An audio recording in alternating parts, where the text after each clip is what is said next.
Friends, आज मैं आपको आईटीसी से रिलेटेड एक बहुत ही इंपॉर्टेंट कॉन्सेप्ट बताने वाला हूँ। छोटा सा कॉन्सेप्ट है लेकिन वो समझना हमारे लिए बहुत ज़रूरी होगा। और वो कॉन्सेप्ट है आईटीसी का रिवर्सल, रिवर्सल ऑफ आईटीसी। इस टॉपिक को हम कई बार इस तरह भी कहते हैं, रिवर्सल ऑफ क्रेडिट, क्योंकि आप जानते हैं कि क्रेडिट वर्ड जब हम यहाँ पर यूज़ करते हैं जीएसटी में, तो हम आईटीसी के लिए ही ये वर्ड यूज़ करते हैं। तो either we can call this topic as reversal of ITC और we can call it reversal of credit. आज मैं आपको इसके बारे में समझाऊंगा, बहुत ध्यान से हम इसको एग्जाम्पल के थ्रू समझेंगे कि रिवर्सल ऑफ क्रेडिट होता क्या है और वो करना क्यों ज़रूरी होता है। चलिए आइए समझते हैं थोड़ा ध्यान से। मैं एक एग्जाम्पल आपके सामने फॉर्म करता हूँ। मैं मान लेता हूँ कि एक पर्सन है जो कि ए और बी नाम के दो रॉ मटेरियल्स यूज़ करता है, या इनपुट्स कह सकते हैं हम उसको। क्या बोला मैंने? ए और बी नाम के दो इनपुट्स को वो यूज़ करता है क्या बनाने में? एक जेड नाम का फिनिश प्रोडक्ट बनाने में। ठीक है, और फिर वो जेड को सप्लाई करता है, यानी वो सप्लाई करता है जेड को, बट वो जेड बनाने के प्रोसेस में उसको दो इनपुट्स काम में लेने पड़ते हैं, one is A and one is B. ये हम एग्जाम्पल लेते हुए चलेंगे और अब मैं आपको इसको ही, इस एग्जाम्पल को ही थोड़ा डिटेल में बताने वाला हूँ। तो देखिए यहाँ पर क्या होता है, मैं मान लेता हूँ कि इस पर्सन ने ये दो रॉ मटेरियल्स या दो इनपुट्स को परचेज किया है। एक इसने इनपुट ए खरीदा है, और वो जो इनपुट ए है वो इसने 1 लाख रुपए का खरीदा है, और वो खरीदते समय इसने सीजीएसटी और एसजीएसटी पे किया था। मैं मान लेता हूँ कि 9% है, 9% यानी 9,000 रुपये और 9,000 रुपये है। इस तरह से इसने कुल मिलाकर के 1,18,000 रुपये का पेमेंट किया है ये इनपुट ए खरीदने के लिए। ठीक है, समझ गए आप? अच्छा, दूसरी तरफ एक और इनपुट हम ले लेते हैं, इनपुट बी। इनपुट बी को भी इसने खरीदा है, और लेटस से कि इसने इनपुट बी खरीदा है 2 लाख रुपए का, और वो खरीदते समय भी उसको सीजीएसटी और एसजीएसटी पे करना पड़ा, जो कि अगेन 9% के हिसाब से 18,000 और 18,000 है। ठीक है ये बात? अच्छा, मैं हो सकता है कि मैं एक काम करता हूँ, यहाँ पर इनपुट बी जो है ना उसकी रेट चेंज कर देता हूँ जीएसटी की। इस बार थोड़ा सा डिफरेंट ले लेते हैं। लेट्स से कि ये इनपुट बी जो है ये 12% रेट वाला है, ये 12% की रेट इस पर लगती है, और इनपुट ए पर 18% है। तो चलिए उस हिसाब से 12% के हिसाब से 24,000, खैर 24 तो टोटल हो गया, 6% मुझे लेना पड़ेगा, 6% दोनों, सीजीएसटी भी 6 और एसजीएसटी भी 6, तो 12,000 सीजीएसटी हो गया, 12,000 एसजीएसटी हो गया। इस तरह से कुल मिलाकर के इसके सामने बिल बन के आता है 2,24,000 रुपये का, और ये इसने पे कर दिया। ठीक है, ये इसने दो इनपुट्स खरीदे हैं। आप तो इसको प्रैक्टिकल सिचुएशन मानते हुए समझिए कि एक बिजनेसमैन है, वो ये दो इनपुट्स खरीद के आया है, और अब ये करेगा क्या? इसका फिनिश प्रोडक्ट बना के इसको सेल करेगा। अब मान लेते हैं ये सेल करने निकला, और सेल करते समय इसने जिसको भी सेल किया होगा उसके लिए अब ये बिल बना रहा है। ध्यान से आप सुनेंगे। अब ये क्या करता है कि ये सेल करता है, और सेल करते समय जो वैल्यू होती है, वैल्यू ऑफ सप्लाई, वो मान लेते हैं कि लेट से इसने 2 लाख रुपए, इसने 2 लाख रुपए का सेल किया है। ये आप बहुत गौर से सुनिए। इसने एक पर्सन को माल बेचा है और उसकी बिलिंग चल रही है अभी। 2 लाख रुपए का उसने वैल्यू ऑफ सप्लाई किया है, और जब ये सप्लाई करेगा तो यहाँ पर सीजीएसटी एसजीएसटी भी लगेगा। मान लेते हैं कि ये जो इसने फिनिश प्रोडक्ट बेचा है उसका नाम है जेड, जेड नाम का ये फिनिश प्रोडक्ट बनाता है, और उस जेड के ऊपर जो जीएसटी की रेट है वो 18% है, 9 और 9 18%। तो यहाँ पर सीजीएसटी 9% के हिसाब से 18,000, और एसजीएसटी भी निकलेगा 18,000। ठीक है, चलिए, तो टोटल मिलाकर के 2,36,000 का ये बिल बना के दे देता है अपने कस्टमर को। मैं आपको यहाँ पर एक बात और बता देता हूँ कि ये जो इसने माल बनाया है ना, ध्यान से आप सुनिए, ये जो इसने माल बनाया है 2 लाख रुपए में जो ये बेच रहा है, ये 2 लाख रुपए का जो इसने माल बनाया है, ये बनाया है with the help of input A and B. ये तो आप जानते ही हैं, इनपुट ए और बी की हेल्प से बनाया है। लेकिन मैं आपको यहाँ पर अब एक और जानकारी दे रहा हूँ, वो ये है कि इसने ये माल बनाने में दोनों का आधा आधा ही यूज किया था। मतलब मान लीजिए कि इसने 1 लाख रुपए का इनपुट ए जो खरीदा था ना, उसमें से आधा हिस्सा ही यूज किया था, आधा हिस्सा ही इसने यूज किया है। यानी इसने half of input A use करके बनाया है ये, और इसी तरह से half of input B use करके इसने ये बनाया है। समझ रहे आप मेरी बात को? ठीक है। अब इस हिसाब से आप थोड़ी मेंटली कैलकुलेशन कर लीजिए कि इसका मतलब ये निकला कि इसने कहीं ना कहीं 50,000 रुपए का ही इनपुट ए यूज किया है। और हाँ, अगर उसमें मैं जीएसटी का अमाउंट और जोड़ देता हूं तो आप निकाल लीजिए 50,000 का 9% तो 4,500 प्लस 4,500, यानी इतना इनपुट यूज करके इसने ये माल बनाया। सिमिलरली इनपुट बी का भी आधा हिस्सा ही यूज किया इसने, यानी 2 लाख में से केवल 1 लाख रुपए का ही इनपुट बी इसने यूज किया होगा। और फिर नेचुरली उस पर मैं अगर जीएसटी उसका और ऐड कर देता हूँ तो 6,000 वो, और आप समझ जाइए इतने का इनपुट बी इसने यूज किया। तो अब इनपुट ए इसने यूज किया, इनपुट बी इसने यूज किया, और इस तरह से फाइनली इसने ये फिनिश प्रोडक्ट जेड बनाया, और उसको वो बेच कितने में रहे? 2 लाख रुपए में। अच्छा, मैं आपसे एक बार वैसे ही पूछता हूँ, देखिए आप सही समझ रहे हैं ना अभी तक की बातों को। आप मुझे बताइए कि इसने जो 2 लाख रुपए की फाइनल वैल्यू की चीज बेच रहा है, ये 2 लाख रुपए की चीज बनाने में इसकी कॉस्ट कितनी लगी है? यानी इसने जो इनपुट ए और बी यूज किया है वो कितनी कॉस्ट का यूज किया है? मैंने अभी आपको दिखाई दिया ना, आप फटाफट से मेरे को टोटल करके बता दीजिए। सिंपल है, इसने 50,000 का तो इनपुट ए यूज किया और 1 लाख का इसने इनपुट बी यूज किया। देखिए जीएसटी जोड़ के तो आप मुझे बताएंगे नहीं ना, क्योंकि हम जानते हैं कि जीएसटी जो इसने पे किए होंगे वो कॉस्ट का पार्ट तो है नहीं, उसका तो क्रेडिट इसको मिलेगा ही, इसमें डाउट ही नहीं है। इसलिए आप मुझे केवल क्या बताएंगे कि कॉस्ट में एक तो 50,000 रुपए का इनपुट ए आ रहा है और दूसरा 1 लाख रुपए का इनपुट बी आ रहा है। इस तरह से 1.5 लाख रुपए की कॉस्ट है। अच्छा, कुछ और भी कॉस्ट हो सकता है लग रही होगी इसके खर्चे वर्चे, मतलब इनपुट्स ए और बी तो केवल 1.5 लाख के यूज हो रहे हैं ना, वो 1.5 लाख रुपए के इनपुट्स को यूज करके ये फाइनल जो प्रोडक्ट बना रहा है उसकी कीमत इसने कितनी तय की है? 2 लाख रुपए, है ना? ये आपको पिक्चर क्लियर हो रही होगी एकदम, समझ रहे हैं आप मेरी बात को? चलिए ठीक है। अब ये सब समझने के बाद में अब जरा मैं पेमेंट वाले पार्ट पे आता हूं। अब ये जीएसटी चुकाने जा रहा है गवर्नमेंट को, अब गवर्नमेंट को जीएसटी चुकाने का समय आ गया है। चलिए फटाफट से अब आप भी अपना दिमाग चलाना शुरू करिए और हम मिलकर के सोचते हैं अभी आगे क्या होने वाला है। ये अब जब गवर्नमेंट के पास जाएगा, है ना, जीएसटी का पेमेंट होने जा रहा है to the government, GST to government, उस समय क्या होगा? उस समय क्या होगा, ध्यान से अब हम सोचते हैं। तब क्या होता है कि इसने आउटपुट सीजीएसटी जो कितने रुपए का है? 18,000 का। आउटपुट सीजीएसटी कितने का है? 18,000 का। क्या वो ये पूरा देगा? नहीं, ये क्रेडिट लेगा, है ना, क्रेडिट लेगा। ध्यान से अब सुनिए।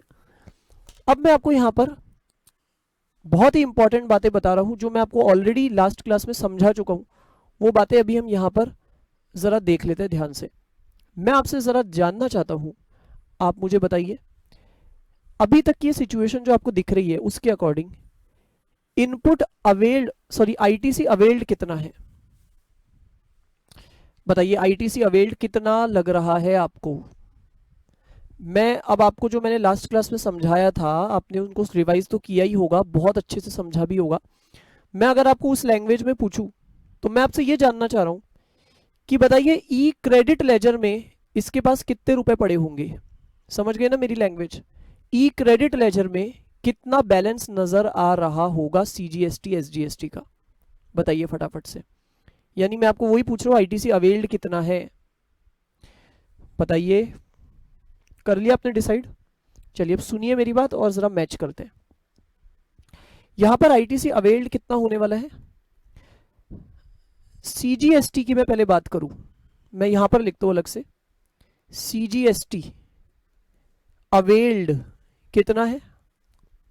तो जैसे ही इसने इनपुट ए खरीदा था और इनपुट बी खरीदा था, तो 9,000 और 12,000 रुपए का जो इसने इनपुट सीजीएसटी चुकाया था, जैसे इसने इसकी एंट्री की होगी या जीएसटी की रिटर्न में इसे डाला होगा, वैसे ही हम बोल देंगे कि 12,000 और 9,000 यानी टोटल 21,000 रुपए का सीजीएसटी अवेल्ड इसके ई क्रेडिट लेजर में दिख रहा है ना। ये सब कहां दिख रहा है? ई क्रेडिट लेजर में, याद रखिए ई क्रेडिट लेजर में नजर आ रहा होगा 21,000 का बैलेंस सीजीएसटी का। और इसी तरह से एसजीएसटी का भी कितना दिख रहा होगा बैलेंस? 21,000 का, है ना। याद रखिएगा ई क्रेडिट लेजर में कितना नजर आ रहा है हमें? सीजीएसटी 21,000 और एसजीएसटी भी 21,000। अच्छा चलिए अब ठीक है, अब मैं आपको आगे लेकर चलता हूं। सरकार को इसे चुकाना है सीजीएसटी 18,000 रुपए। मैं इसको थोड़ा इस तरह से लिख देता हूं कि आउटपुट सीजीएसटी तो इसको चुकाने 18,000 और ऐसे एसजीएसटी भी इसको चुकाने हैं 18,000। याद है ना आपको, हमने सेल का जो बिल बनाया था उसके अकॉर्डिंग 18,000 रुपए ही था सीजीएसटी एसजीएसटी। ठीक है, चलिए अब ये जब चुकाने जाएगा तब ये क्या करेगा? नेचुरली ये बोलेगा भाई मैं पूरे 18,000 नहीं चुकाऊंगा, मैं क्या करने वाला हूं, ई क्रेडिट लेजर में जो मेरे पास 21,000 रुपए पड़े हैं उसे काम में लूंगा। अच्छा मैं यहां पर एक छोटा सा चेंज कर रहा हूं, इस सिचुएशन में छोटा सा चेंज कर रहा हूं, हल्का सा चेंज। मैं ऐसा करता हूं कि ये जो हमारा अमाउंट था ना, ये जो हमारा अमाउंट था, इसको, ये जो हमने बिल बनाया था इसका अमाउंट मैं 2 लाख के बजाय 2.5 लाख कर रहा हूँ। ठीक है, थोड़ा सा चेंज आप भी कर लीजिए मेरे साथ में। मैंने 2 लाख की जगह इसको कर दिया है 2.5 लाख रुपए, तो उस हिसाब से थोड़ा चेंज हो जाएगा। आप बताइए क्या होगा? सीजीएसटी 2.5 लाख का निकालिए अब 9%, 2.5 लाख का 9% कितना हो जाएगा? ये हो जाएगा आई थिंक 22,500। ठीक है, 22,500 ये हो गया। अच्छा दूसरी तरफ एसजीएसटी भी कितना हो जाएगा? ये भी हो जाएगा 22,500, है ना। थोड़ा चेंज कर दीजिए इसको मेरे साथ ही। अच्छा और फिर फाइनल टोटल जो है वो भी थोड़ा सा चेंज होगा, कितना हो जाएगा वो हो जाएगा 2,90,000 नहीं 2,95,000। ठीक है, 2,95,000। इस तरह से मैंने थोड़ा बिल को रिवाइज कर दिया है। बाकी सब चीज़ें सेम है, बाकी सब चीज़ें सेम है, कोई चेंज नहीं है। और हाँ अब उस हिसाब से आउटपुट में मैं यहाँ पर 22,500 लिख रहा हूँ। चलिए करते हैं आगे। 22,500 का ये है और 22,500 का ये है। हाँ अब आगे बढ़ते हैं। मैं आपको कह रहा था कि अब बताइए ये पेमेंट किस तरह करेगा। आपको याद है ना, ये सबसे पहले क्या करेगा, अपने ई क्रेडिट लेजर में जो इसका आईटीसी तैयार बैठा है, आईटीसी इसका तैयार बैठा है, उसे काम में लेगा। ये बोलेगा भाई पहले मैं इसे काम में लूंगा। तो इस तरह से क्या कर रहे हैं, यहाँ पर इनपुट टैक्स क्रेडिट ले रहा है और ये इनपुट टैक्स क्रेडिट इसका ई क्रेडिट लेजर से निकल के आएगा, ई क्रेडिट लेजर से निकल के आएगा। ठीक है, तो ई क्रेडिट लेजर से इसने आईटीसी लिया, सीजीएसटी 21,000 रुपए और एसजीएसटी भी 21,000 रुपए। अच्छा अब आप मुझे बताइए, जैसे ही इसने यहां पर ई क्रेडिट लेजर से निकाल के 21,000 रुपए काम में ले लिए, तो इसको ही हम क्या बोलते हैं, इस काम में लेने को ही हम क्या कहते हैं, इस 21,000 रुपए को काम में लेने को ही हम क्या कहते हैं, मैंने आपको लास्ट क्लास में बताया था, इसको ही हम कहते हैं, इसको ही हम कहते हैं आईटीसी का यूटिलाइजेशन। याद आ गया होगा आपको सब कुछ, यह हो रहा है आईटीसी का यूटिलाइजेशन। पहले हुआ था आईटीसी का अवेलमेंट, पहले हमने अवेल किया था, है ना, और अब उसी आईटीसी अवेल्ड को हम यूटिलाइज करने जा रहे हैं। ठीक है, और फिर आगे क्या करेगा, ये बैलेंस कैसे पे करेगा, बोलिए फटाफट। बैलेंस जो रह जाएगा कितना, बैलेंस 1,500 और यहां पर भी 1,500। ये बैलेंस ये कैसे पे करेगा, ई कैश लेजर से, है ना। अब वो सब तो मैंने आपको बताया ही था, मैं वापस क्या बताऊंगा, ई कैश लेजर से पे कर देगा बचे हुए 1,500 रुपए। ये पूरा हिसाब कंप्लीट हो गया।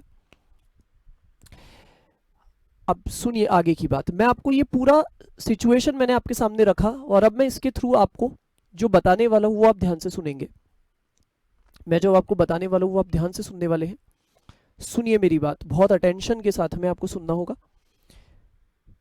देखिए एक बात तो आप यहाँ पे गौर ये करेंगे, आपको हो सकता है ये यहाँ पे कुछ गलती लगी हो, तो मैं आपके सामने वो पहले तो डिस्कस कर लेता हूँ। आपने गौर से देखा होगा कि जो Z नाम का फिनिश प्रोडक्ट था ना, वो बनाने के लिए, Z नाम के फिनिश प्रोडक्ट को बनाने के लिए हमने जो इनपुट A और B को यूज किया था, वो इनपुट ए और बी हमने पूरा पूरा काम में नहीं लिया था, केवल आधा आधा हिस्सा ही काम में लिया था, ये मैंने आपको बताया है। मैंने इनपुट ए का भी आधा हिस्सा ही काम में लिया है और इनपुट बी का भी आधा हिस्सा ही काम में लिया है। इसका मतलब ये हुआ कि इनपुट ए भी आधा हमारे पास अभी भी पड़ा है गोडाउन में, है ना, और इनपुट बी का भी आधा हिस्सा हमारे पास अभी भी पड़ा है गोडाउन में, क्योंकि हमने काम तो केवल बचा हुआ आधा ही लिया था ना। तो आपको यहाँ पे एक डाउट हो सकता है, वो मैं आपको क्लियर कर देता हूँ पहले ही। आपको ये डाउट हो सकता है कि सर जब हमने ये फिनिश प्रोडक्ट बनाने के लिए काम में ही केवल आधा आधा हिस्सा लिया, केवल आधा आधा हिस्सा ही तो हमने काम में लिया है ना, यानी 50,000 का हमने इनपुट ए काम में लिया और 1 लाख का हमने इनपुट बी काम में लिया। तो आपको लग रहा होगा कि सर फिर जो हमें आईटीसी मिलना चाहिए, जो हमें आईटीसी का यूटिलाइजेशन मिलना चाहिए, वो केवल 4,500 और 6,000 का ही तो मिलना चाहिए ना। तो उस हिसाब से सीजीएसटी का 4,500 और 6,000 जोड़ दीजिए आप, तो टोटल कितना आता है 10,500। आपको शायद ये लग रहा होगा कि सर जब हमने काम में आधा हिस्सा लिया है तो उस आधे के रेस्पेक्ट में जो आईटीसी बनता है वो ही तो हमें मिलना चाहिए ना, यानी हमको 10,500 का ही तो मिलना चाहिए क्रेडिट। सोचिए, मैंने तो यहां पर पूरे 21,000 माइनस किए हैं, लेकिन आपको शायद ये लग रहा होगा कि सर ये गलत है, हमें यहां पर 21,000 की जगह केवल 10,500 ही माइनस करने चाहिए, है ना। हो सकता है आपको ये लगा हो, ये लग भी रहा होगा तो ये वाजिब है, इसमें कोई आपको गलत नहीं लग रहा, ऐसा डाउट आ जाता है। तो आपको शायद ये लग रहा होगा कि सर हिसाब से यहाँ पे 10,500 ही माइनस करने चाहिए, क्योंकि जब हमने माल ही आधा आधा काम में लिया है तो उसका जीएसटी तो इतना इतना ही बनता है। लेकिन मैं आपको बताता हूँ ऐसा बिल्कुल भी नहीं है, ऐसा नहीं है। देखिए, ऐसा नहीं होता है कि हमने अगर आधा आधा माल यूज किया है तो हम उतना ही क्रेडिट ले सकते हैं, ऐसा बिल्कुल भी नहीं है। होता क्या है, होता क्या है, जैसे ही, अब सुन लीजिए होता क्या है प्रैक्टिकली, जैसे ही मैंने इनपुट ए खरीदा था ना और इनपुट बी खरीदा था, पता है वैसे ही मैं पूरे पूरे ये 21,000 का सीजीएसटी, टोटल 21 आ रहा था ना सीजीएसटी, और 21,000 का एसजीएसटी उसी समय बुक कर लूंगा। यानी तुरंत उसी समय मैं जब जीएसटी की रिटर्न भरूंगा ना, मैं उसमें इन दोनों की एंट्री कर दूंगा कि मैं दिखा दूंगा भी मैंने परचेज करते समय 21,000 का सीजीएसटी चुकाया, 21,000 का एसजीएसटी चुकाया, ये मैं उसी समय दिखा दूंगा। आप सोचिए, जैसे ही मैंने दिखाया तो उसी समय मेरे ई क्रेडिट लेजर में पूरे 21,000 रुपए आ जाएंगे। तो याद रखिए, मैं पूरे 21,000 रुपए काम में ले सकता हूं, मैं पूरे 21,000 रुपए काम में ले सकता हूं यहां पर। ठीक है, ये बात समझ रहे हैं आप इस बात को? तो मैं पूरे 21,000 को काम में ले सकता हूं। अच्छा, अब एक बार इसी के साथ आप मेरे को वो सिचुएशन भी जरा बता दीजिए क्या होगा उसमें। हम एक बार वो वाली सिचुएशन भी डिस्कस कर लेते हैं, जबकि हमने यहां पे बिल की वैल्यू 2 लाख रखी थी। तो एक बार मैं वापस उसी सिचुएशन पर आ रहा हूं, क्योंकि मैं उसमें भी आपको कुछ नई बात बताने वाला हूं, एक नया ऑब्जर्वेशन मैं आपको बताने वाला हूं। चलिए, मैं फिर से एक बार बिल के अमाउंट को 2 लाख रुपए ही बना रहा हूं। ये जो फिनिश प्रोडक्ट का बिल हमने बनाया 2 लाख का ही बना रहे हैं हम। उस हिसाब से आपको पता है कि सीजीएसटी 18,000 हो जाएगा और एसजीएसटी भी 18,000 हो जाएगा। टोटल ये अमाउंट हो जाएगा 2,36,000 का। ठीक है, चलिए अब एक बार मैं इसके हिसाब से आपको बताता हूँ नीचे क्या क्या चेंज आएंगे। नीचे पहला चेंज ये आएगा कि मैं ऊपर ही ऊपर सबसे पहले तो लिखूंगा यहाँ 18,000 18,000।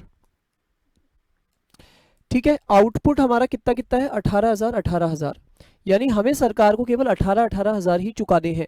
ठीक है, जबकि मेरे ई क्रेडिट लेजर में कितने रुपए पड़े हैं, पूरे 21,000 रुपए पड़े हैं, पूरे 21,000 रुपए पड़े हैं। तो बताइए मैं काम में लूं क्या पूरे 21,000? तो जवाब है कि नहीं, यहां पे जरूरत ही केवल 18,000 की है। तो इसलिए हम यहां पर इस ई क्रेडिट लेजर में से केवल कितने निकालने वाले हैं, भले ही इसमें पूरे 21,000 पड़े हैं बट हम इसमें से केवल 18,000 ही तो काम में लेंगे, है ना। अब बताइए इससे क्या होगा, क्या मेरे को ई कैश लेजर के थ्रू कुछ पे करना पड़ेगा? नहीं, अब मेरा ई कैश लेजर का कोई रोल ही नहीं है, मुझे कुछ भी एक्स्ट्रा पेमेंट नहीं करना। मेरा सारा का सारा जो लाइबिलिटी थी वो पे ऑफ हो चुकी है using the E credit ledger, मेरा ई क्रेडिट लेजर ही मैंने पूरा काम में ले लिया। लेकिन जैसे मैंने ई क्रेडिट लेजर के 18,000 रुपए काम में लिए, तो बताइए ई क्रेडिट लेजर में अब क्या बैलेंस रह गया, अब क्या बैलेंस रह गया। तो यहां आप ऑब्जर्व कर रहे होंगे कि जैसे मैंने ई क्रेडिट लेजर से 18,000 निकाले, तो अब क्या हो जाएगा, अब 21,000 में से हम माइनस कर देते हैं 18,000, तो अब जो नया बैलेंस रह जाएगा वो रह जाएगा केवल 3,000 का। ई क्रेडिट लेजर में अब कितने रुपए रिफ्लेक्ट हो रहे हैं, केवल 3,000। ऐसा ही है ना, बताइए। यस, ठीक है। चलिए, तो ये आपको ये तो बात अच्छे से समझ में आ गई है। मैंने आपको ये सब बातें क्यों बताई, हो सकता है आपको लग रहा हो कि सर ये बातें तो हम काफी हद तक पिछली क्लास में समझ चुके थे, लेकिन नहीं, अब मैं इस सिचुएशन से आपको जो आज का नया कॉन्सेप्ट है उसकी तरफ लेकर चलता हूं। चलिए सुनते हैं हम नया कॉन्सेप्ट क्या है।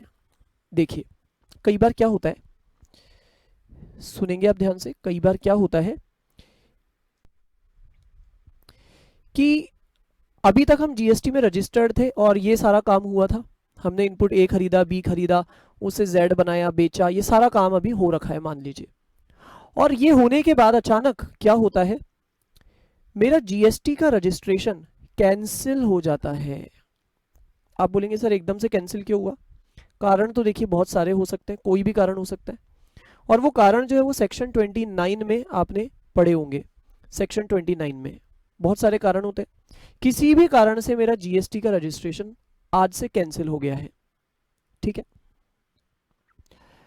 अच्छा, अब सुनिए, अगर ऐसा हो गया कि मेरा जीएसटी का रजिस्ट्रेशन कैंसिल हो जाए, तो पता है सरकार यहाँ पे क्या बोलेगी, ध्यान से सुनिए।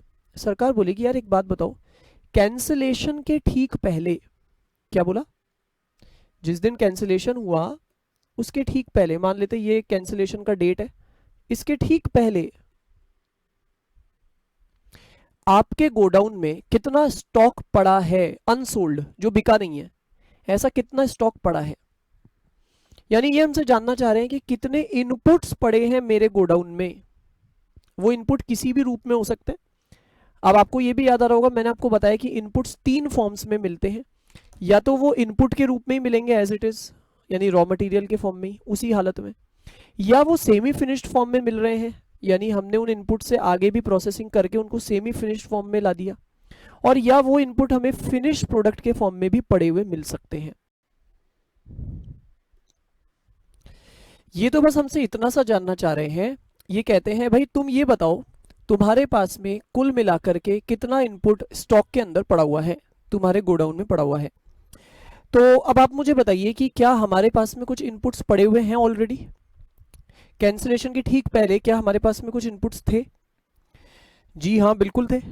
जवाब है कि हमारे पास में इनपुट ए जो है ना, उसका भी आधा हिस्सा पड़ा हुआ है आज की डेट में, और जो इनपुट बी है उसका भी आधा हिस्सा हमारे पास पड़ा हुआ है। यानी we have half of input A and we have half of input B. यानी कि हमारे पास में 50,000 रुपए की कीमत के जो इनपुट ए है वो पड़े हैं, और 1 लाख रुपए की कीमत का इनपुट बी हमारे पास पड़ा हुआ है ना। ये दो चीजें हमारे पास पड़ी है। अब ये नेक्स्ट हमसे ये पूछना चाह रहे हैं कि अब आप ये बताओ कि इनके ऊपर आपने कितना जीएसटी पे किया हुआ है। ये जो इनपुट्स है इन पर आपका कितना इनपुट जीएसटी पे किया हुआ है। तो मैंने बोला इन पर जो हमने इनपुट जीएसटी पे किया है वो 4,500 रुपये सीजीएसटी तो इस पर है, और ऐसे 4,500 रुपये एसजीएसटी भी है। सिमिलरली 9,000 सीजीएसटी इस पर है, और ऐसे ही 9,000 और एसजीएसटी के। इस तरह से हमने ये अमाउंट पे किए हैं जीएसटी के नाम से, ठीक है। ये हमारा पे किया हुआ है। अब नेक्स्ट आप मुझे ये बताइए कि क्या हमने ये 4,500 और 9,000 क्या इन इनपुट जीएसटीज का क्रेडिट यानी आईटीसी अवेल कर रखा है या नहीं। बताइए आप, हमने इसका जो आईटीसी है वो अवेल किया हुआ है या नहीं, क्या जवाब है इसका। आंसर है जी हाँ, हमने इसको अवेल कर रखा है, ठीक है। हमने इसको बिल्कुल अवेल कर रखा है। कैसे मालूम पड़ेगा, सिंपल सी बात है। हम जानते हैं कि जैसे ही हमारे पास में ये इनपुट ए और इनपुट बी आए थे, हमने इसका पूरा का पूरा जो जीएसटी पे किया था ना, पूरे का ही हमने क्रेडिट तुरंत अवेल कर लिया था। आपको याद आ रहा है, मैंने बताया था कि जैसे ही माल आता है वैसे ही हम जब जीएसटी की रिटर्न भरते हैं, हम उसी समय पूरे का क्रेडिट अवेल कर लेते हैं और वो हमारे ई क्रेडिट लेजर में रिफ्लेक्ट होना शुरू हो जाता है। तो आपको याद होगा यहाँ पे ई क्रेडिट लेजर में भी पूरे 21 हज़ार रुपये हमने अवेल कर रखे हैं आईटीसी के। सही बात है ना, 21 हज़ार रुपये। तो नेचुरली हमारा ये पूरा का पूरा जो अमाउंट है उसका हमने आईटीसी ले रखा है, इसका मतलब है ना, ले रखा है, इसमें कोई डाउट नहीं है, हमने इसका आईटीसी ले रखा है। यस, मैं यहाँ पर लिख देता हूँ, ITC has been taken, has been availed, ITC इनका अवेल कर लिया गया है। ऐसा ही हो रहा है ना। अच्छा, अब ध्यान से आप सुनिए, यहाँ गवर्नमेंट हमें ये कहती है कि देखो भाई, बेशक तुमने ये इनपुट ए और इनपुट बी का आईटीसी अवेल तो कर लिया था, लेकिन तुम एक बात बताओ कि हिसाब से क्या ये इनपुट ए और इनपुट बी से क्या तुम जो फिनिश प्रोडक्ट अब कभी बनाओगे, भाई आगे सपोज मैं इन दोनों इनपुट से कभी फिनिश प्रोडक्ट बनाऊंगा और जब तुम उसे बेचोगे, उस फिनिश प्रोडक्ट को बेचोगे, तो क्या उस पर कोई जीएसटी लगेगा? मैंने बोला बिल्कुल नहीं लगेगा। क्यों नहीं लगेगा? अरे मेरा तो जीएसटी का रजिस्ट्रेशन ही कैंसिल हो गया ना अब, तो जीएसटी अब क्यों लगेगा? नहीं लगेगा।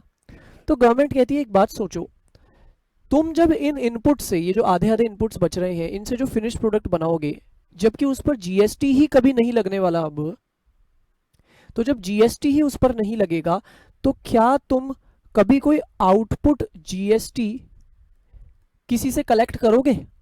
तो मैंने बोला अरे भाई, जब जीएसटी मेरे पे लगेगा ही नहीं तो मैं कलेक्ट कहाँ से करूंगा? ऐसा तो कभी होएगा ही नहीं आगे, क्योंकि मेरा जीएसटी का रजिस्ट्रेशन अब कैंसिल हो गया है, तो मैं कभी आउटपुट जीएसटी कलेक्ट ही नहीं करूंगा। तो गवर्नमेंट अब सुनिए ध्यान से क्या कह रही है। वो कह रही है यार, जब तुम्हारे पास ये जो इनपुट्स पड़े हैं, तुम इनका जो आउटपुट बनाओगे और बेचोगे, उस समय तुमसे कोई हम जीएसटी लेंगे ही नहीं। जब उस समय तुम पे कोई आउटपुट जीएसटी लगेगा ही नहीं, तो तुमने फिर उसका क्रेडिट क्यों लिया? तुमने इन आधे आधे इनपुट्स का आईटीसी फिर अवेल क्यों किया? तुमने बहुत बड़ी गलती की। मैंने बोला, अब सुनिए मैंने क्या बोला, मैंने बोला अरे भाई, मैंने तो पूरे का ही अवेल कर लिया था एक साथ।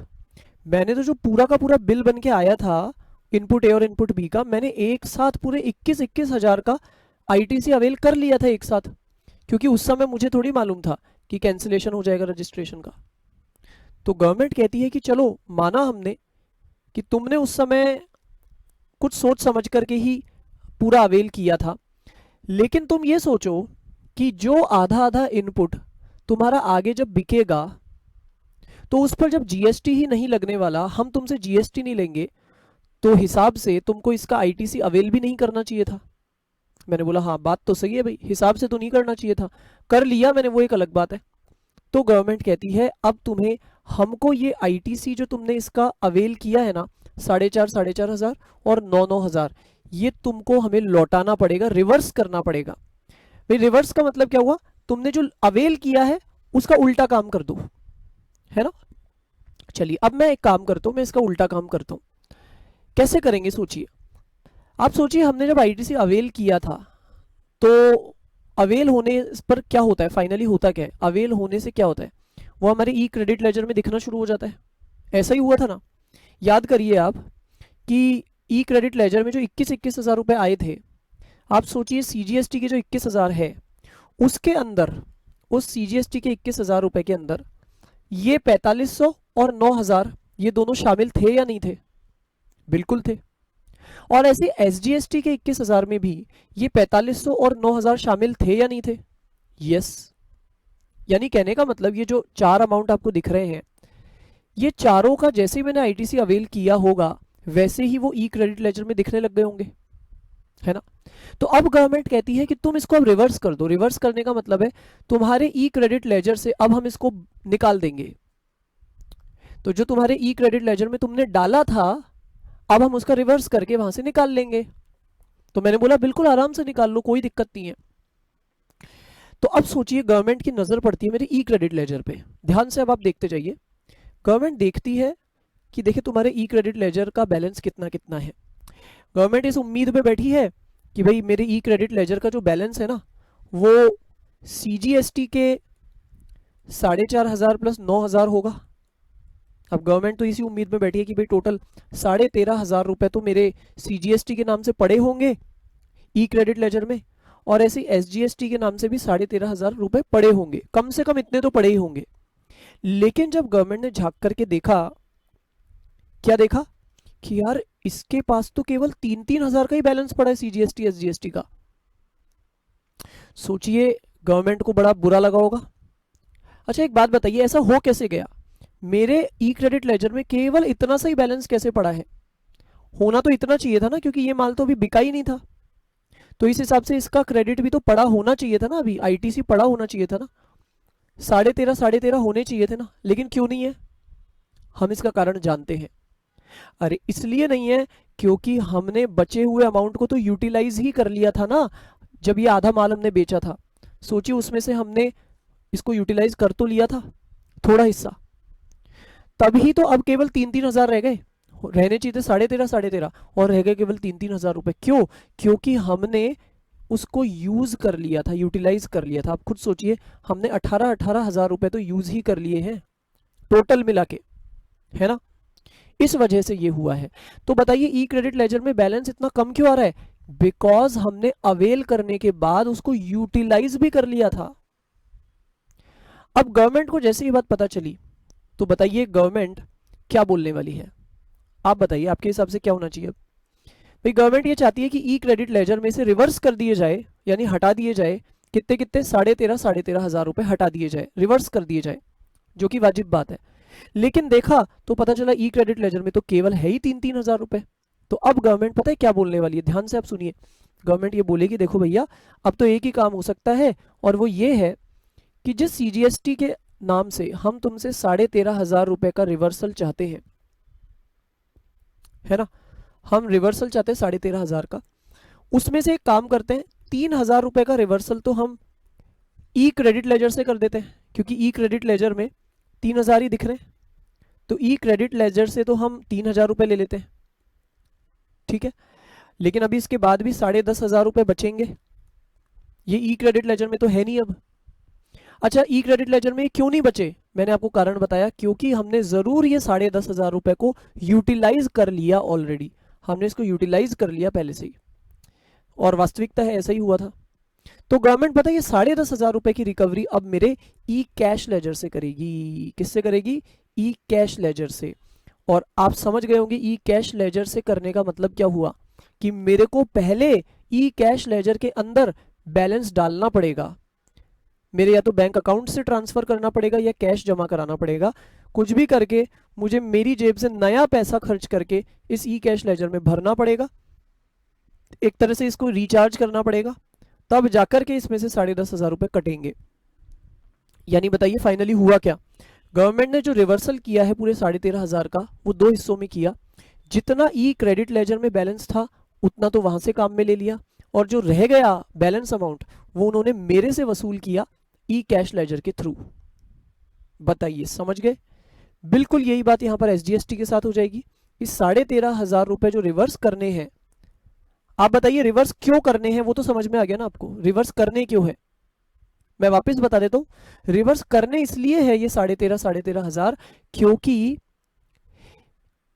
इनके रेस्पेक्ट में जो आधा आधा इनपुट है, ये जो आधा आधा इनपुट है जिसका ही ये 13,500 मैंने निकाला, ये जो आधा आधा इनपुट है, जब मैं कभी बाद में आउटपुट के फॉर्म में इसे बेचूंगा उस समय तो मेरे पे जीएसटी लगेगा ही नहीं ना। तो जब उस समय जीएसटी सरकार मेरे से नहीं लेगी, तो हिसाब से आज मुझे इसका आईटीसी भी नहीं लेना चाहिए था। अब क्योंकि मैंने यहां पे गलती से इसका आईटीसी अवेल कर रखा है, तो गवर्नमेंट नेचुरली बोलेगी कि फिर तुम इसको रिवर्स करो।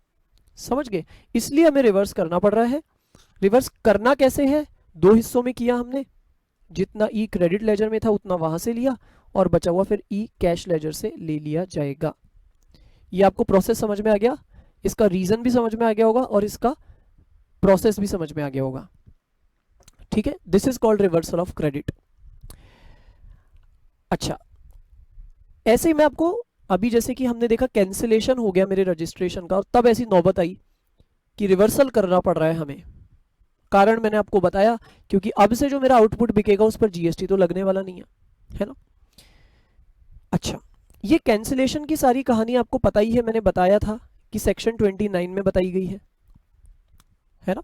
तो सेक्शन 29 के अकॉर्डिंग अगर मेरा कैंसिलेशन हो जाता है रजिस्ट्रेशन का, तो ये क्रेडिट के रिवर्सल की नौबत आ सकती है इस तरह से, ठीक है। अगर मेरे गोडाउन में कोई स्टॉक पड़ा हुआ है आज की डेट में, तो उसके रेस्पेक्ट में मुझे अब आईटीसी रिवर्स करना पड़ेगा। अब मैं आपको बताता हूँ, इसी तरह की कोई सिचुएशंस सेक्शन नंबर 18 में भी कवर होती है, जो कि हम बाद में पढ़ेंगे। अब सेक्शन 18 में आपको अभी बताने वाला नहीं हूँ, ये सेक्शन 18(4) जो है वो बाद में हम पढ़ेंगे, जब आईटीसी का चैप्टर हम अलग से लेकर बैठेंगे तब हम पढ़ेंगे 18(4), ठीक है। मैं आपको उसमें से एक केस बता रहा हूँ। क्यों बता रहा हूँ मैं आपको? क्योंकि आप देखेंगे कि वहां पर भी सेम वही चीज हो रही है जो अभी अभी मैंने आपको बताई है। देखिए वहां पे पता है क्या बोला जा रहा है कि सपोज अब तक आपके जो गुड्स थे वो टैक्सेबल थे, है ना। अब तक आपके गुड्स टैक्सेबल थे भाई। सपोज आप मेरे इसी एग्जांपल को कंटिन्यू कर लीजिए कि जो फिनिश प्रोडक्ट हम जेड बना रहे हैं, सपोज अब तक वो जेड हमारे लिए टैक्सेबल हुआ करता था, उस पर जीएसटी लगा करता था। लेकिन अब से क्या होने जा रहा है, now onwards Z becomes exempted. मान लेते हैं गवर्नमेंट ने अब उसको एग्जेम्पशन की लिस्ट में डाल दिया, तो अब से वो एग्जेम्प्टेड हो गया। अब आप सोचिए, मैंने अगर इस जेड को बनाने के लिए इनपुट ए और इनपुट बी को खरीद रखा है, तो सोचिए जब मैंने ये इनपुट ए और बी खरीदे थे उस समय तो मैंने यही सोचा था कि यार जेड टैक्सेबल है, ये सोचते हुए मैंने ए और बी का दोनों का पूरा आईटीसी अवेल कर लिया था ना। बताइए, पूरा का पूरा आईटीसी अवेल कर लिया था 21 हजार रुपए का, है ना। लेकिन अब आज अचानक से क्या हुआ, ये एग्जेम्प्ट हो गए। तो बताइए अब गवर्नमेंट मुझे क्या बोलने वाली है? गवर्नमेंट बोलेगी तुम फटाफट जाके चेक करो तुम्हारे गोडाउन में अब कितना स्टॉक पड़ा है। मैंने बताया भाई आधा पड़ा हुआ है। गवर्नमेंट कहती है इस पर तुमने कितना जीएसटी पे किया? मैंने बोला 13,500 सीजीएसटी, 13,500 एसजीएसटी। गवर्नमेंट कहती है क्या तुमने इसका आईटीसी अवेल कर रखा है? मैंने बोला हाँ बिल्कुल, मैंने तो खरीदते ही अवेल कर लिया था। तो गवर्नमेंट कहती है अब एक काम करो, तुम ये जो 13,500 है इसको रिवर्स कर दो, ठीक है। तो बताइए यहां पर भी फिर सेम सिचुएशन आ जाएगी। अब मुझे रिवर्स करना होगा तो रिवर्स का वही सिस्टम रहेगा, पहले गवर्नमेंट ई क्रेडिट लेजर से रिवर्स करेगी, और जो बच जाएगा ई क्रेडिट लेजर में अगर कम बैलेंस मिला तो फाइनली फिर क्या होगा बताइए, फिर ई कैश लेजर से रिमेनिंग अमाउंट लिया जाएगा। अच्छा, अभी अभी मेरे को एक बात रियलाइज हुई कि मैं एक अमाउंट गलत कैलकुलेट कर रहा हूँ, और आप लोग शायद उसको कैच भी कर लिए होंगे, ठीक है। तो अभी मुझे रियलाइज हुआ है कि मैंने एक जगह गलती की है यहाँ पे आपको समझाने में। वो ये है कि यहाँ पर एक्चुअली 9 हजार रुपये नहीं आना चाहिए, उसकी जगह आने चाहिए 6 हजार रुपये। क्यों? क्योंकि आपको याद हो तो मैंने इनपुट बी जो है ना वो 12% रेट वाला लिया था, मैंने गलती से 18% के हिसाब से कैलकुलेशन कर दी। तो छोटा सा ये करेक्शन आप कर लीजिए, बाकी देखो जो मैं समझाया हूँ वो बातें तो एज इट इज रहेगी, ये छोटा सा एक चेंज हो जाएगा इसके अंदर कि 9 हजार की जगह यहाँ पर आ जाएगा 6 हजार, ठीक है। मैं इनफैक्ट यहीं पे इसका करेक्शन कर देता हूँ। तो यहाँ पर 6,000 ये हो गया, 6,000 ये हो गया। तो उस हिसाब से जो मैं बार बार आपको कह रहा था 13,500 वो थोड़ा गलत था, वो इनफैक्ट होना चाहिए था 10,500, ठीक है। वो क्या होना चाहिए था? होना चाहिए था 10,500, दोनों ही केसेस में 10,500, ठीक है। चलिए, तो यहां पर भी मैं थोड़ा सा करेक्शन कर देता हूं, दिस शुड बी 10,500, और उस हिसाब से यहाँ पे ई कैश लेजर से फिर निकाले जाएंगे केवल 7,500 रुपए, ठीक है। बाकी तो सब बातें सेम है, ये एक छोटी सी गलती हो गई थी तो ये करेक्शन कर लेते हैं। मैं आपको समझा रहा था भाई 18(4) जो है ना, सेक्शन 18(4) जो कि हम बाद में पढ़ेंगे, वहां पर भी इसी तरह की नौबत आएगी, वहां पर भी हमें इसको रिवर्स करना पड़ेगा। रिवर्स करने का तरीका मैं आपको बता चुका हूं, ठीक है। क्लियर है आपको अच्छे से? अब बताइए हमने रिवर्सल यहां पे किस तरह किया? सोचिए हमने यहां पे रिवर्सल कैसे किया। हमने रिवर्सल दो हिस्सों में किया। पहले हमने ई क्रेडिट लेजर से उतना आईटीसी रिवर्स कर दिया। हमने क्या किया? ई क्रेडिट लेजर में से आईटीसी को रिवर्स कर दिया, कितना आईटीसी रिवर्स किया, जो कि हिसाब से यहां पर बनता था। जैसे कि यहां पर हमारा 10,500 का आईटीसी हमें रिवर्स करना था, तो हम क्या करेंगे, ई क्रेडिट लेजर में से 10,500 रुपए जितना अमाउंट रिवर्स कर देंगे। वो अलग बात है कि अभी हमारे पास बैलेंस ही 3,000 का था, तो हमने 3,000 को ही रिवर्स किया ई क्रेडिट लेजर में से। बट सपोज करिए एक बार, मान लीजिए एक बार के लिए, मान लेते मेरे ई क्रेडिट लेजर में 50,000 रुपए पड़े हुए हैं, क्योंकि और भी तो मैंने इनपुट्स कोई ना कोई खरीदे होंगे ना, उन सब का मिला जुला के सपोज 50,000 पड़े हुए हैं, अच्छा खासा बैलेंस पड़ा है ई क्रेडिट लेजर में। लेकिन आप बताइए मैं रिवर्स कितना करूंगा, केवल ई क्रेडिट लेजर में से इनके प्रपोर्शन में जितना भी अमाउंट है वो मैं रिवर्स कर दूंगा। ठीक है, क्लियर हो गया आपको अच्छे से? तो यही बात है, यहां पर इन्होंने हमको यही बात बोली है। देखिए एक बार हम पढ़ लेते हैं। अब मैं आपको लेकर चलता हूं यहां पर, ये हमारे रजिस्ट्रेशन के कैंसिलेशन की बात है, और उसमें जो रिवर्सल ऑफ क्रेडिट का टॉपिक है अब हम पढ़ेंगे तो हमें समझ में भी आ जाएगा।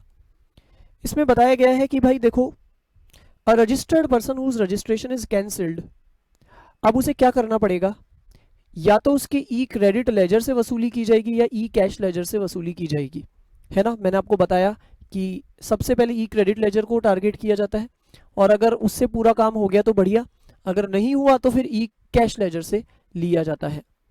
और पता है जब ई क्रेडिट लेजर या ई कैश लेजर से बैलेंस ले लिया जाता है, काट लिया जाता है, तो इसको कहते हैं डेबिट हो जाना।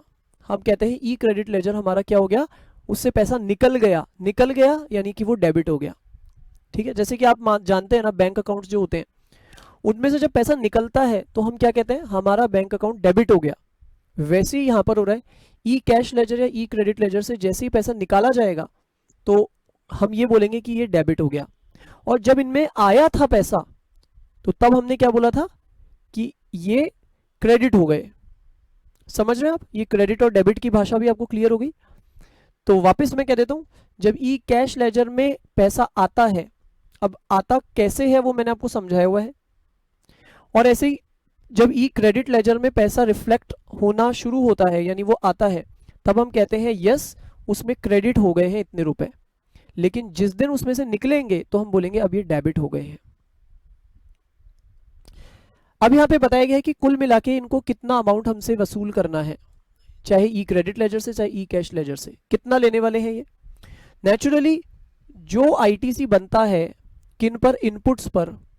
ये इनपुट्स कौन से हैं, जो कि जस्ट पिछले दिन कैंसिलेशन के जस्ट पहले मेरे गोडाउन में पड़े हुए थे, ऐसा ही था ना। अच्छा, इन इनपुट्स पर ये आईटीसी रिवर्स कर दिया जाएगा, लेकिन ये आईटीसी निकाला कैसे जाएगा, प्रोपोर्शनेटली। जैसे कि अभी मैंने आपको बताया था कि जो हमारे दो बिल बने हुए थे इनपुट ए और इनपुट बी के, उनमें से प्रोपोर्शनेटली ये काम किया गया। जैसे मान लीजिए उन दोनों बिल्स में से आधे आधे इनपुट्स ही मेरे गोडाउन में पड़े थे, तो फिर उस बिल में से भी आधा आधा ही प्रोपोर्शनेट अमाउंट निकाला जाएगा।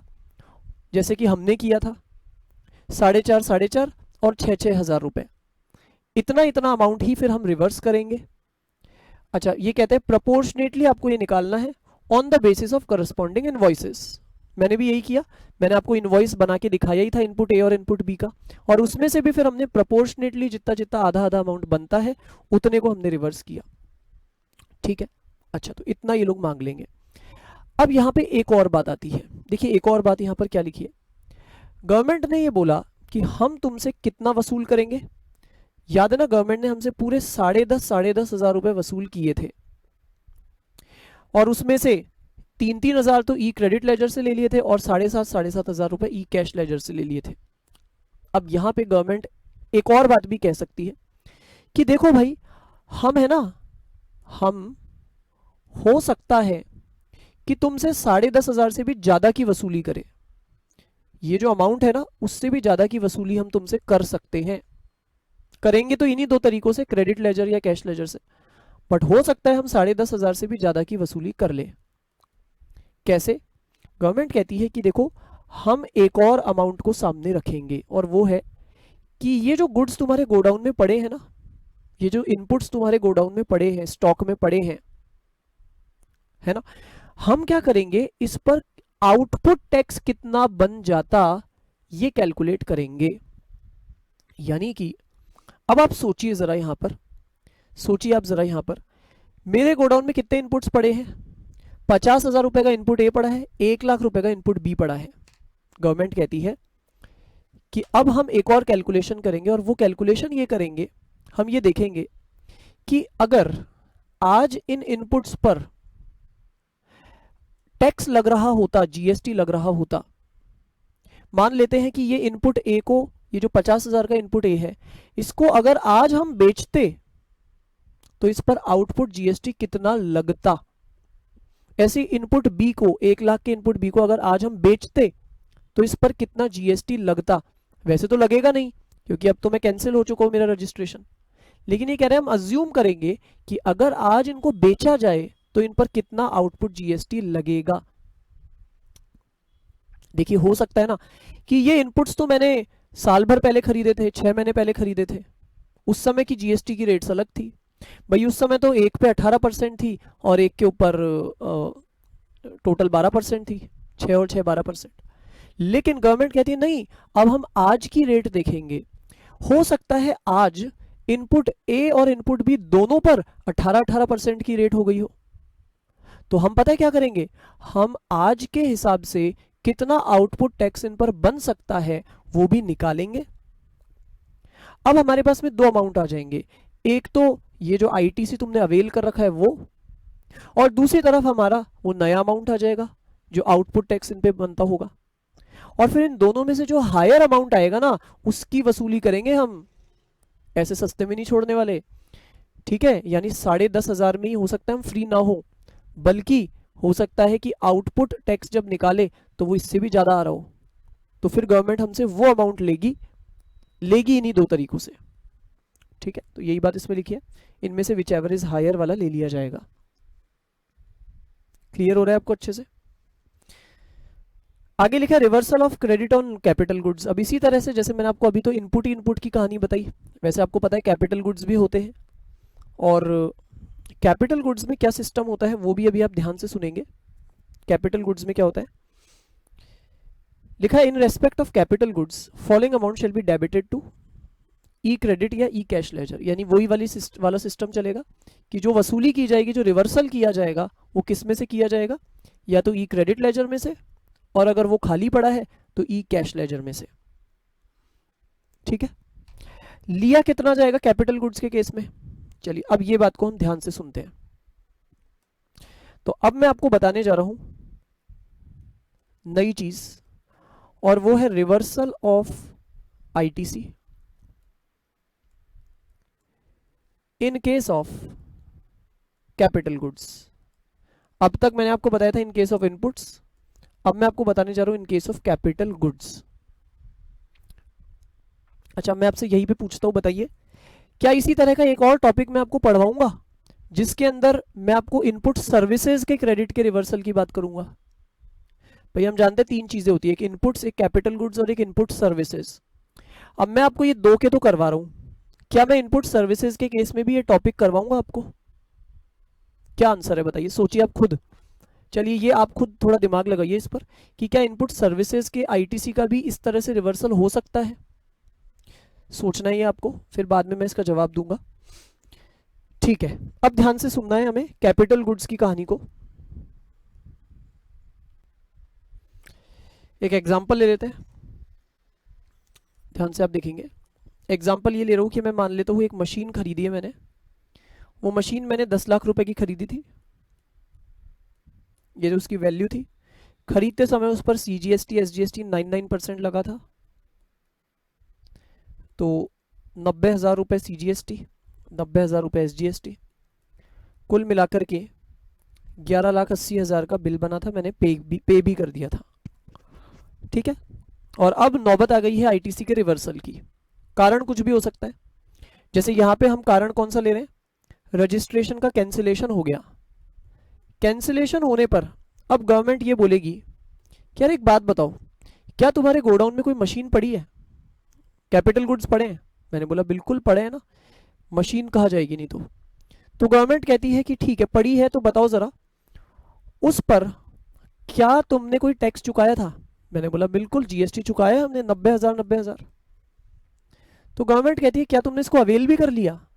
मैंने बोला जी हाँ, जैसे ही मशीन आई थी बिल, मेरे पास बिल आया, मशीन आई, मैंने तो तुरंत अगली जीएसटी रिटर्न में ही इसका input credit, input tax credit ITC claim कर लिया था। मैंने तो इसका आईटीसी अवेल कर लिया था। तो गवर्नमेंट कहती है कि अब एक बात बताओ कि यार हिसाब से देखा जाए तो तुमने तुमने इस मशीन की क्या पूरी लाइफ तक इसको काम में ले लिया? तो मैं कहता हूं यार मुझे क्या पता इसकी पूरी लाइफ कितनी है। तो गवर्नमेंट कहती है देखो हम एक बात मान के चलते हैं कि जितने भी कैपिटल गुड्स होते हैं उनकी यूजफुल लाइफ, उनकी यूजफुल लाइफ 5 साल की होती है। ठीक है, देखिए याद रखिए जीएसटी में ऐसा माना जाता है, अब मैं और अकाउंट्स वगैरह की बातें नहीं करूंगा, लेकिन जीएसटी में माना जाता है कि कैपिटल गुड्स की यूजफुल लाइफ 5 साल की है। अगर मैं आपसे मंथ्स में पूछूं तो आप बोलेंगे सर 60 मंथ्स की इसकी यूजफुल लाइफ मानी जाएगी। गवर्नमेंट कहती है क्या तुमने इस मशीन को पूरे 5 साल काम में ले लिया?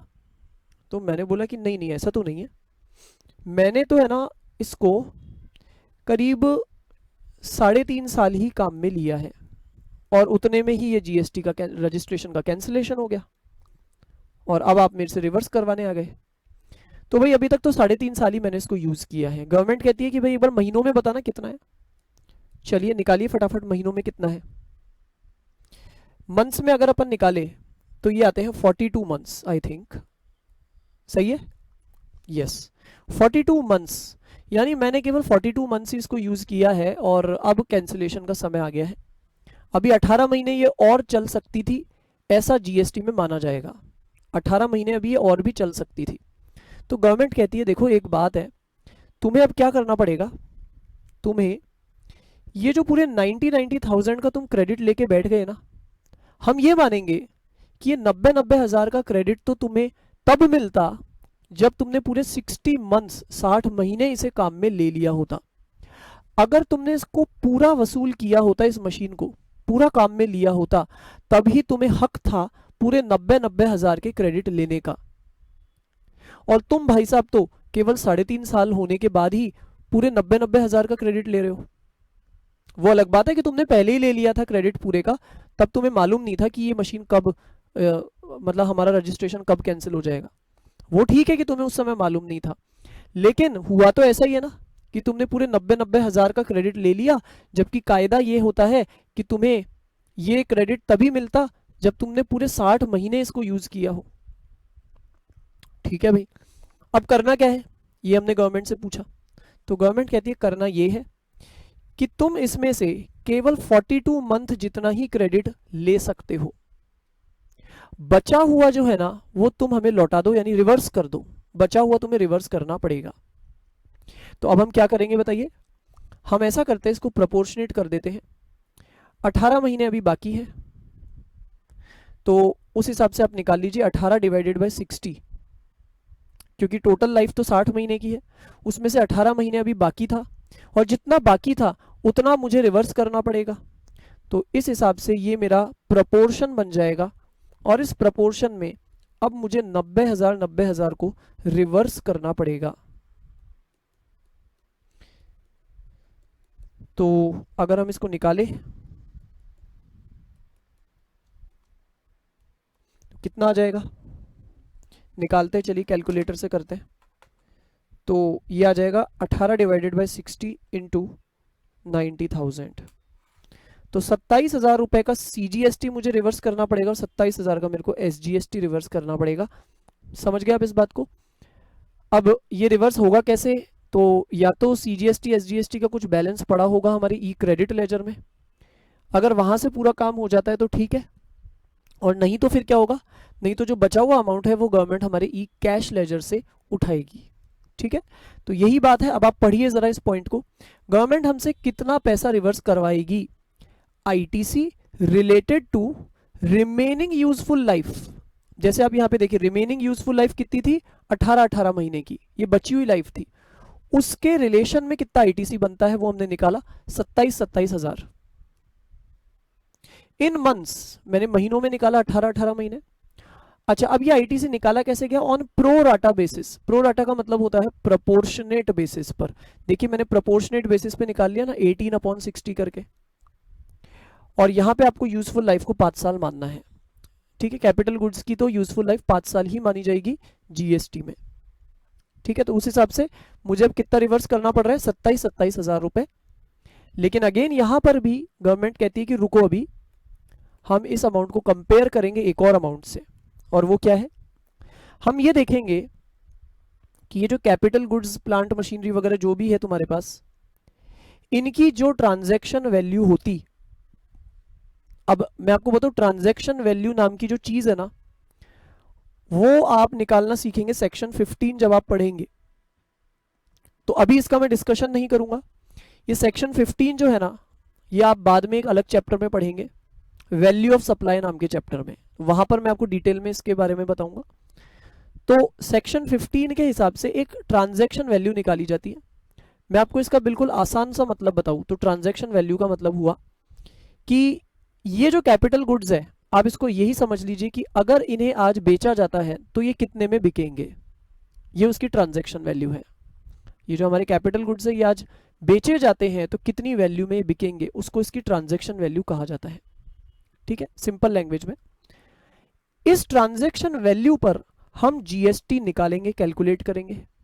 आज की रेट के हिसाब से कितना जीएसटी इस पर बनेगा, तो हम क्या लेंगे? इनकी ट्रांजैक्शन वैल्यू लेंगे, उस पर हम क्या मल्टीप्लाई करेंगे? जीएसटी की रेट मल्टीप्लाई करेंगे। अब वो अगर सपोज ज्यादा आ जाता है, मान लेते हैं उससे 30 हज़ार रुपए आ जाता है, तो फिर गवर्नमेंट हमसे कितना वसूल करेगी, कितना रिवर्स करवाएगी? 30 हज़ार रुपए रिवर्स करवाएगी। कहने का मतलब है इन दोनों में से जो भी हायर होगा ना, उतना रिवर्सल करवाया जाएगा। समझ में आ रहा है आपको अच्छे से? तो ये पूरा सिस्टम यहाँ पे हमें बताया गया है। तो आई थिंक आपको ये रिवर्सल ऑफ क्रेडिट का प्रोसेस पूरा समझ में आ गया होगा। ठीक है, ये बहुत काम आएगा, याद रखिए। रिवर्सल ऑफ क्रेडिट की जो बात है ना, वो आपको आगे भी कई चैप्टर्स में मिलेगी। तो उस समय मैं आपको वापस से अब ये पूरे कॉन्सेप्ट्स नहीं बताने वाला हूँ।